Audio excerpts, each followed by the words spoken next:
வணக்கம் மக்களே, 30 days 30 video posting challenge. இன்னைக்கு டே 8. வீடியோ பார்க்குற முன்னாடி ஒரு முக்கியமான விஷயம், நம்ம பேஜை ஃபாலோ பண்ணிக்கோங்க. இன்னைக்கும் காலையில நவீன் வந்து பிக்கப் பண்ணிக்கிறேன்னு சொல்லவும் காலேஜ் பஸ்ல போல காலேஜுக்கு போன உடனே வரை எடுத்து சாப்பிட ஆரம்பிச்சிட்டானுங்க. சாப்பிட்டு முடிச்சுட்டு டெஸ்ட்டுக்கு உட்காந்து படிச்சு முடிச்சு சாப்பாடு பிரேக் விட்டாங்க. சாப்பிட்டுட்டு கிளம்பிட்டோம். எங்கன்னு பாத்தீங்கன்னா போட்டோ ஷூட் தான். நான் வேற இன்னைக்கு ஃபார்மல்ல வந்துட்டுனா போட்டோ எடுத்தாவும் முடிவே பண்ணிட்டேன். போட்டோஸ்ல எடுத்து முடிச்சுட்டு லேப் பக்கத்து கிளாஸ்ல லேப் கோட்லாம் பிச்சு எடுத்து ஒரு வழியா காலேஜ் முடிச்சாச்சு. உடனே நானும் நண்பர்களும் பஸ் ஸ்டாப்புக்கு போக ஆரம்பிச்சிட்டோம். ஒரு half an hourல பஸ் எடுத்துட்டாங்க. வீட்டுக்கு வந்து பார்த்தா எங்க அம்மா மீன் தொட்டி வாங்கி வச்சிருந்தாங்க.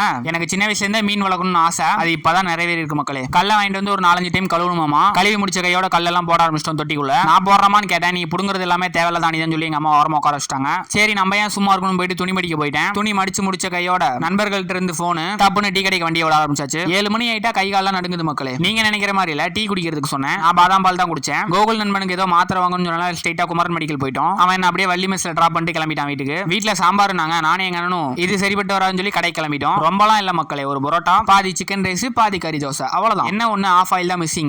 சாப்பிட முடியாத காரணத்தினால சாப்பிடல. கடைசியா ஐஸ் பாயசத்தோட அன்றைய முடிச்சுக்கிட்டேன். வீடியோ பிடிச்சா லைக் பண்ணிட்டு மறந்துடாம சேனலை சப்ஸ்கிரைப் பண்ணிச்சுக்கோங்க. பாய்.